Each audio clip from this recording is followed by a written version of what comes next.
What?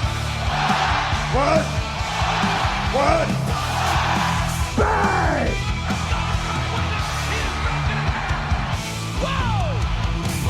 Wrestling podcast. Just when they think they got the answers, I change the question. Rep screw rep. Yeah. Woo!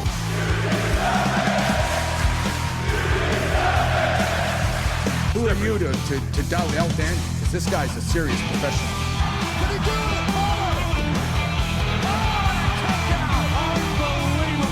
Too hot to handle and too cold to hold. And I am Macho King Savage.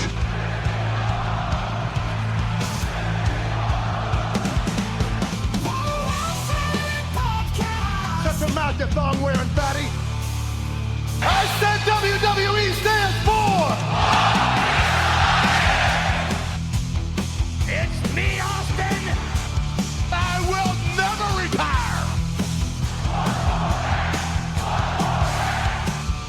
Promotional consideration paid for by the following.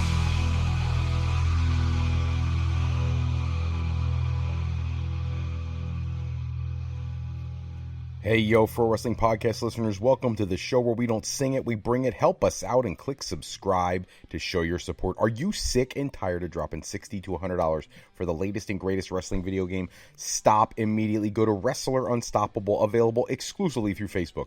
Create a wrestler, sign contracts, get into storylines, headline PLEs, even build your own corporation, all included in Wrestler Unstoppable, available now to all Facebook users, totally free. If you want to become a member of the Pro Wrestling Podcast family, you want your name in the shout-outs like my good buddy John down in Texas, love giving you that shout-out, John, then pop over to our Patreon page at patreon.com/Pro Wrestling Podcast. Sign up today. Don't forget, Loyalty Rewards Program. It allows any $15 a month contributor to co-host a live show with myself. $7.50 a month contributors enter into a drawing to also co-host a live show with myself. Hello, everybody. Welcome to this episode of the Pro Wrestling Podcast. If you've got questions, comments, something you want us to touch on in the future episode, give us a shout at the Pro Wrestling Sound Off line 267-642-1160, and we will get to that in a future episode. Tonight, it is Wednesday night. That means Dynamite. We are going to be reacting as it goes on. I've got it playing right beside me while we're recording this episode because there's plenty of other things to talk about even without Dynamite. Let's get started with Alberto El Patron, Alberto Del Rio, formerly known in WWE. He is the current AAA Mega Champion. News broke the other day that Del Rio and several other AAA contracted employees had signed contracts with WWE. Now, I have seen the conjecture go back and forth, different people claiming different things about this. First off, the names. Talks about El Hijo del Dr. Wagner, El Hijo del Vikingo, La Parca, Lady Flamer, Lady Maravilla, Nino Hamburguesa, La Hydera, and the Mega Champion himself, Alberto El Patron, all signing deals with WWE. Now, there was some clarification put out there that AAA contracts were very lackadaisical, that students, oh my goodness, I'm a teacher during the day, can you tell it comes out when I'm doing this? That wrestlers were able to perform for other promotions while under AAA contract. That is a problem for WWE, and now that they are owned in this conglomerate with TKO, they needed to put in clauses to protect the exclusivity of the talents that perform for them, and when we have Worlds Collide coming very soon, all of those talents needed to be taken care of and put under a WWE contract of sorts. WWE, the original thought was they were going to acquire the contracts. But acquiring the contracts is one thing, but the difference is acquiring the contracts that don't have that exclusivity protection don't really help WWE. The word is that the WWE wants to sign about 10 to 12 of the talents to these exclusive contracts, and when they do that, they will end up using them on the Worlds Collide show with NXT talent, possibly TNA talent, and we'll see what else gets mixed into there as well. But technically speaking, that does mean that Alberto El Patron has signed with WWE, which is something he's joked about for quite a while now. It's never seemed to come to fruition. What's concerning is that Stephanie Vaquer, current NXT Women's Champion, has some issues with some of the people who work for AAA. There were some very serious accusations made a few years ago, leading to second-degree sexual assault and aggravated kidnapping charges against One of the wrestlers, one of them going to jail for 2 years until they were released this past April. So it's pretty serious stuff, and obviously she's not happy about that particular individual if he was a part of one of the shows, but it is what it is. Now, that news broke the other day. There was some clarification put out that Dave Meltzer, of course, Wrestling Observer Radio, likes to talk all things. His quote about the signings themselves says, "So these signings are for the Mexico market. It's not like Alberto's going to show up on Raw or SmackDown, although Vikingo may, or at least on NXT, he says, I would expect, but that's the basics. It's not an extension of their AAA contracts. This is new. These are new deals, and more people are expected to sign new deals. These are only ones thus far that have been executed." He goes on further to say, and I mean it makes sense in the sense of WWE, I don't want to use the word paranoid, it's the wrong word, but WWE is very guarded to make sure that they don't fall into the situation that AEW fell into when they put Stephanie Vaquer in on Forbidden Door, while WWE had the opportunity to snag her and bring her in. And AEW did as well. So they don't want to expose someone on this, particularly in the Los Angeles show. I think anybody who's on the LA show, they want a WWE contract with them to make sure that AEW doesn't sign them. Makes a lot of sense. Let's be honest. These wrestling companies have been pretty cutthroat lately, grabbing each other's talent and whatnot. So we'll have to see what happens at that show. I suspect with these contracts being signed, we may see some really incredible matches, maybe first-time matches, or at least for mainstream wrestling fans in the United States, first-time matches from some of these people. I suspect main roster-wise, WWE may have both Rey and Dom Mysterio show up. Other than that, a lot of NXT, I'm sure. And possibly we get some crossover with TNA. TNA has been doing a lot of stuff with talents in AAA recently. Vikingo, one of them.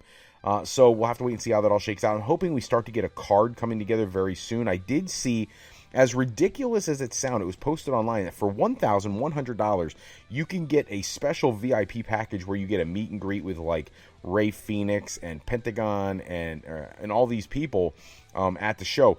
WWE, man, they are a money-making magnet. They find ways to just pump out, get cash from everybody. But, you know, if it keeps the Lucha Libre style alive and really breathes some life into the Mexican market, then I'm all for it. I just hope they don't lose the authenticity and the unique presentation that is Lucha Libre. If you are not a huge or avid Lucha Libre follower, you will notice for wrestling fans who are into, like, say, AEW, sometimes watching authentic AAA or CMLL, it almost comes across more theatric, because that's what it is down in Mexico. They understand a different style of storytelling, and it's very unique and it's very special if you can appreciate those different styles. I'm hoping WWE coming in doesn't squash some of that. I really hope this project works out really well for them, and it creates an opportunity for even more people to make more money in the business, expand the wrestling world, and get some eyes on that product. Other news, Vince McMahon's doctor filing a lawsuit against Janelle Grant's attorney. We've been following this for well over a year at this point. He's been targeted with a lawsuit filed against him by Janelle Grant for all sorts of sexual trafficking and things of that nature, and a relationship that they had when she was working under McMahon in WWE.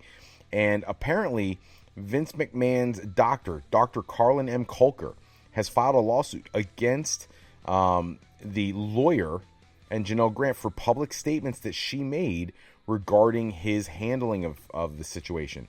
He rebukes essentially everything that she claims about him. One of the lawsuits states that the evidence in the medical records at no point was Grant forced to undergo intravenous infusions, administered or directed to take unknown substances by way of intravenous route, orally or otherwise, directed to take unlabeled drugs, administer any injections by Kolker, nor any of the adverse effects related to her treatments. The lawsuit lastly seeks compensatory and punitive damages, asserting that Callis, which is the lawyer, acted with malice and knowingly spread falsehoods, while her law firm, Holland Law, is also accused of failing to supervise and prevent Callis' actions. Very interesting stuff, especially with the fact that today there was a huge part of that lawsuit that went down. The judge accepted an amended version of Janelle Grant's original complaint, and that is going to be very huge because they had been trying to prevent that from taking place. And it turns out that the court is going to accept that despite the opposition's concerns. However, WWE, or I should say Vince McMahon's lawyers were arguing that they were taking advantage of the civil docket system and things of that nature.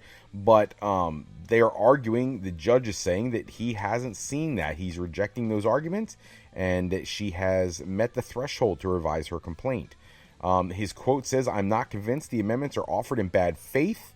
It's certain clear that some of Grant's proposed amendments include facts she knew or she should have known when she filed the initial complaint, but her newly pleaded facts do not deprive defendants of their ability to timely assert their claims, are subject to arbitration. I accordingly decline to find her amendments are in bad faith." So it's very, very powerful stuff, letting her make that make that change to her initial lawsuit. So again, this is not going to end anytime soon. This is going to be drug out much longer. To further complicate the situation for Vince McMahon, getting sued by WWE shareholders, basically with regard to how he sold the company. After he was involved in all the scandals, the Ring Boy scandal, the Janelle Grant assault lawsuit, all that type of stuff, the shareholders are suing McMahon for predetermining the process that led to WWE merging with Endeavor and forming TKO. These things are usually very difficult to find, especially when you consider the fact that WWE got a very good fair market value offer for the product. So it's going to be hard for them to prove that there was somebody better out there to buy the product. Now, should a judge rule in their favor, it could be worth millions to these shareholders. But I don't blame them for making the effort if they have a lawyer willing to do it. But again, these things are very difficult to go through, so we'll have to wait and see how it goes. Following up on the story last week of the talent releases in WWE, which, by the way, when we released that episode last week, we were not aware of Gallus being released. I feel bad that I didn't include them in the initial report, but focusing primarily on the main roster release of Braun Strowman, it was announced today that Triple H has a very unique relationship with Braun at this point, that yes, he's released, and that 15% of his one leg is now paralyzed, and that in order to make his contract more cost effective, they release him. However, the understanding is he's going to be allowed to come in for 3 to 4 months at a time and work programs when that is necessary or when it's needed. So even though he's technically a free agent, he is still going to be able to come in from time to time and work with WWE. I hope he gets full functionality back in the leg. The guy has given so much to this business. Think about what he's been through. He loses his good friend Brody Lee. He gets released. He loses Bray. Loses the girlfriend. I actually saw a meme about all this stuff earlier.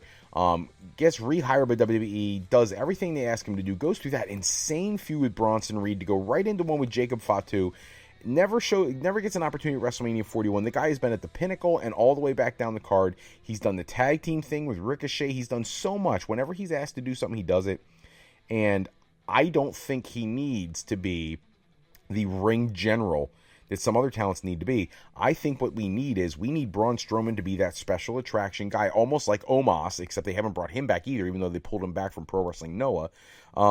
That's what I think. I think we need him to be a special attraction, but I do wish they would give him an ongoing salary of some kind. If you can't, there's plenty of talents that are on the roster who are injured or otherwise who just get paid all the time. Give him a lower contract, and then per appearance, give him a bump when he actually shows up to TV so that he can't go elsewhere. And if he goes elsewhere, you have to approve it. That's just my opinion. Now, in terms of the other talent that were released, Matt Cardona, who is, in my opinion, the expert of getting yourself over and giving yourself an opportunity when you're released by WWE. He is the indie god. He has done more things on the indie scene than I have ever seen anybody do once they left the main roster. And if you look at Matt Cardona's tweet after the releases, he says, to the recently released, you have 3 choices. 1, fade into obscurity, and I'm sure some will. 2, coast off of your WWE name. He didn't do that. He gave up the Zack Ryder gimmick and became who he should be, Matt Cardona. And number 3, work your ass off, reinvent yourself, make a lot of money, and have a lot of effing fun. Love the indie god. And I love the advice. I have so much respect for Matt Cardona. He has proven that this is possible. He has proven that this is what you can do to be successful. And I love that he is passing that word on and supporting these talents. I have seen Mercedes Moné put out a post, pictures of her with all the released WWE talent, almost insinuating they should come to AEW. We'll have to wait and see if that happens. And a lot of them, Dakota Kai, she's going to have plenty of suitors, already apparently attracting suitors. Cora Jade teasing opening an OnlyFans and all these other things in the process. There's going to be something for anybody who wants there to be something. I hope the Party Girls go out and really earn some big coin. I would love to see them go to AEW and have AEW offer women's tag team championships and give it to them. But we'll have to wait and see. A lot to come. Of course, TNA could be in play for grabbing some of these talents. I hope they do. We'll have to wait and see how that plays out. I have to comment on the story that broke this week about Hulk Hogan and Eric Bischoff, their plans for Real American Freestyle Wrestling. They cut this old school NWO style promo, which was total trash. If it was a 30-second promo, it would have been okay. But this thing went on for minutes, and they kept rehashing how this is what they did in the past. I didn't need all that. I have a lot of respect for Eric Bischoff, not as much for Hulk Hogan, but whatever. But the point is, they didn't need as much as they put in there. They teased a third man being a part of this big reveal, who turned out to be an incredible trainer and a guy who produces championship level quality talent in the amateur wrestling world. This organization is going to be based on amateur wrestling, and I did see where the theory is that they can capitalize on amateur wrestling in a mainstream form, which has been attempted in the past. It's never been overly successful, but I think the big thing that really kicked this into high gear is the Wyatt Hendrickson match when he beats Gable Steveson at the 2025 NCAA Heavyweight Championship Finals. And the word is they want to try to recreate that and have a rematch, which I would love to see, and I think anybody would love to see happen. So we'll have to watch and see how this turns out. If you look at the timeline, their press release actually had some typos in it. The first show is slated for August. Then they're looking at next June for some other things and a pay-per-view next year and all that kind of stuff. Look, I know people don't like Hulk Hogan right now for a lot of reasons. His political affiliations, his past, his lack of empathy for the people he has offended with some of the incredibly insensitive and racist things he's said in the past. Really showing no remorse for anything he's said in the past. His constant... I don't even know what to call them, bold-faced lying, but sometimes I actually don't think it's as much bold-faced lying. For example, this week he was given a hard time. He was doing an interview and talked about being the first guy to face Brock Lesnar after he left the UFC. What I think Hulk Hogan was talking about, he was one of the first people who Brock tore through. If you remember, when Brock first hit the main roster, he's the guy who put Hogan in the bear hug and bloodied him and put him out of WWE. It wasn't before UFC. Hogan, sometimes timelines become an issue. That doesn't mean he didn't get Brock real early in his career. He got Brock fresh out of Ohio Valley Wrestling, which if you listen into the Cult of Cornette or the Cornette drive-thru, they pointed that out. He came out of OVW, went to WWE, took the rocket to the stars, and plowed his way through Hogan as well in that initial run in, I believe, 2002. Has not been in the ring with him since UFC. UFC happened much later. The Vikings happened afterwards. Brock was a genetic freak. But Hogan having these things, the George Foreman grill comment, everybody doubts that he was the guy who was supposed to get the Foreman grill. He talks about trying to be the guitar. He was supposed to be the bass guitarist for Metallica, which is really, really strange. If you know people who've spoken about Hulk Hogan's guitar playing ability, apparently he is a fantastic bass player. You don't need to go with Metallica. You could just brag about your bass playing. But for whatever reason, he does that. We all know there's whole YouTube videos with all his nonsensical comments and claims and everything else. And really good wrestling fans who follow the storylines and the timelines and keep up with the history of the business know that he's full of it. But at the end of the day, some of it isn't malicious, probably. Some of it, not so much. I think the guy is, taking a few too many chair shots to the head. And I think that sometimes he speaks not looking to be the bold-faced liar that some people claim he is, like with the Brock Lesnar thing. I don't think that's him trying to be a liar. He did face Brock super early in his career. It just wasn't after UFC. He faced what would eventually become a UFC champion, but it was before that. So whatever, is what it is. I hope their company gets off the ground and does a great job, because it opens opportunities for amateur wrestlers to start getting paid better, because a lot of times they don't. But we'll have to wait and see. You never know. When it comes to Eric Bischoff, he's got a brilliant mind for television. Maybe he can get this thing off the ground. Kudos to them. More power to them. I saw JBL react and was really happy for them. I hope they have something that works. I just don't understand why you're bringing Hulk Hogan into that equation. If you wanted to launch this, you grab a Kurt Angle. You grab a Brock Lesnar. You grab somebody who's a legitimate amateur wrestler from the past, a Shelton Benjamin, to lend credibility to what you're doing, even a Bobby Lashley, and you launch a brand with something like that. Somebody who is a legitimate amateur wrestler in the past, and you push that to the moon. Instead, Hogan will be the commissioner, an on-screen commissioner, and Eric Bischoff will be the chief, I believe it's chief media officer or something of that nature. Love to know who the backers are, the financial people for this, but we'll have to wait and see how that turns out. Congratulations go out this week to Big E, announcing that he is engaged to Michin's sister. The two of them have put pictures online several times. It's adorable. They're such a cute couple. Love seeing him getting something special in his world, especially when he's been through so much. And I'll be honest with you, with all these releases that happened, I actually was worried that he was going to be one of them. You know, it used to be if you were injured, you never were released, but that's not the case anymore if you pay close attention. You know, Carl Anderson earlier in the year was released. Braun Strowman now with his injuries and things like that. I was a little surprised. That just tells you how much respect they have for Big E and everything he's given to the company despite his injury. And maybe it also tells you how much they have confidence that at some point he will be back. I hope he does, but we'll have to wait and see. Still, it sounds like he's a long ways away. But you just never know. I don't think they're going to tell us ahead of time. I think it's going to be a shock and a surprise at some point. Maybe even be the one to cost the New Day the Tag Team Championship at some point. Before we wrap it up for tonight, AEW Dynamite is rolling right now. If you've been tuning into the show, they started off the show with a conversation with Adam Page. Eventually, Will Ospreay coming out. Don Callis coming out and trying to get between the two of them in a way, setting up a tag team match for later in the show. I like what they're doing with this. I really do. I like the redemption story for Adam Page. The problem is I really want to see Will Ospreay as world champion. I don't think either one of them is winning the world championship. I think they're going to hold that off for Darby Allin, which I get it. He did his whole skateboarding thing as he's going up Everest, which is wonderful. I just don't see Darby Allin as the face of the company. I'm sorry, I don't. Diehard AEW fans may, and I get it. But this is the problem. People look at that situation, and they look at Darby Allin, and they go, this is a guy who, he's tiny. He is tiny. I love him. I love his guts. I love his pain threshold and tolerance. I love all of that. But he's nothing compared to some of these big, jacked up guys on the roster. But you cannot convince me that Darby Allin could ever beat Bobby Lashley. You couldn't really convince me he could beat, if you were being real, that he could beat someone like Lance Hoyt. You know, it doesn't make sense to me. Lance Archer, I apologize, using Lance Hoyt, the old name. It just doesn't make sense to me.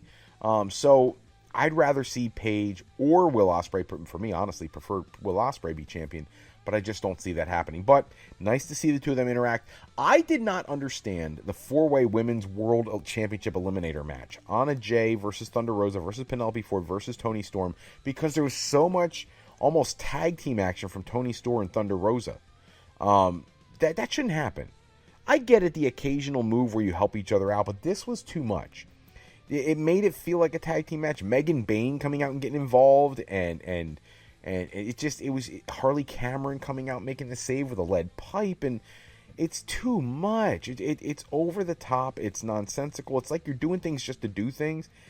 This could have easily been a three-way. Keep Thunder Rosa out of it. Penelope Ford, Anna Jay, Toni Storm. If you really wanted to do a multi-person match in an eliminator, if Rosa's going to be in there, what they really should have done is had the two of them really go at it in this match. Not be buddies and bouncing chests at the end of the match and stuff, but actually fighting. And then showing respect at the end of the match because they did take each other to the limit. I would have had a lot more respect for that. The Hurt Syndicate came out. They still have not given MJF the thumbs up that he's looking for. But, we are getting there. I think at some point we will see the Hurt Syndicate probably will let him in, and then he'll turn on them. And I think, I've said it before, I think that he'll reunite with FTR, and that'll be like a six-man thing. But, again, we're going to have to wait and see. I'm not entirely sure how this is going to go down. But I do like what they're building. I just don't necessarily like how they're building it. So, have to keep our eyes on the Hurt Syndicate. After that, we get to the Nick Wayne versus Rhino match for the Ring of Honor Championship, Television Championship. Rhino got almost nothing in offensively. before he gets hit with a kill switch by Wayne and pinned. If you're going to bring a guy in to pop the town because it's his hometown, give him a little more offense than that. It was kind of ridiculous. We go from there, we go right into the 6-man tag team match. Swerve Strickland, Mike Bailey, and Mark Briscoe versus Ricochet and the Young Bucks. I'm hating everything about the Young Bucks being partnered up with the Death Riders. I'm over the Death Riders. I'm just being honest. The match ends. We get Matt Jackson rolling up Swerve Strickland for the win. But the match was solid. I'm not gonna lie. I thought there was plenty there. I think it was a fantastic match. But I just wish they would have done something more than what they did with this opportunity. We go on right now as I'm sitting here and I have the screen to my left. We have the attack by Mercedes Moné on Jamie Hayter. That clearly is going to be a knockdown drag out fight at the pay-per-view. I can't wait to see how that shakes out. I think obviously you should have Moné come out on top and eventually face Toni Storm. That's the match we're obviously building towards. We just need to wrap that up. Now, I'm recording this at 9:30 at night. I'm just shy of 9:30 now. Obviously, I haven't seen the end of the show. They're interviewing Willow Nightingale now. I don't know how it's going to end, and I'm not going to stay on here live time and figure that out for you. I need to get to the gym myself, keep myself in shape. But I do think there's a lot of opportunity there for more to be done with this women's division. I feel like they've kind of allowed Moné to run crazy with it and Toni Storm to run crazy with it. You're going to probably end up losing Mariah May, which is a horrible loss. I still think there's a chance she comes back, but if she leaves, you essentially wasted that whole program because there should have been something else afterwards, and obviously Tony didn't plan ahead for that. The short-term contract thing kind of biting him like it does New Japan, but we'll have to see how that plays out. I just think they could do more. They got to get that world championship off of Moxley. That drives me absolutely batty. But, hey, I'm not the booker. I'm not the one who gets to make these decisions. We'll see. I'm looking forward to the main event tonight. Maybe I'll address that in a future episode. But for now, that's all the time we have for this episode. Check back with us in the next episode where we run down the latest wrestling news and rumors. Special thanks, as always, goes out to Suno AI for generating the music and sound effects we use in our show. Today's show, sponsored in part by Beazle Games. Bring a new friend to family game night. It's easy with the game Sketchy People. Showcase your artistic side in this game from Beazle Games by going to thegamecrafter.com and picking up your copy today. If you're looking for your next career move, maybe you're considering college or university life, maybe you just need some formal training for your next career decision, go to our website at frolifeplanning.com for all your higher education needs, as Fro Life Educational Planning is for today, for tomorrow, and for life with Fro Life. I'm Fred Froelich, better known as Dr. Fro. I want to thank you for taking a few moments with us tonight. Until next time, everybody, take care. Have a great night.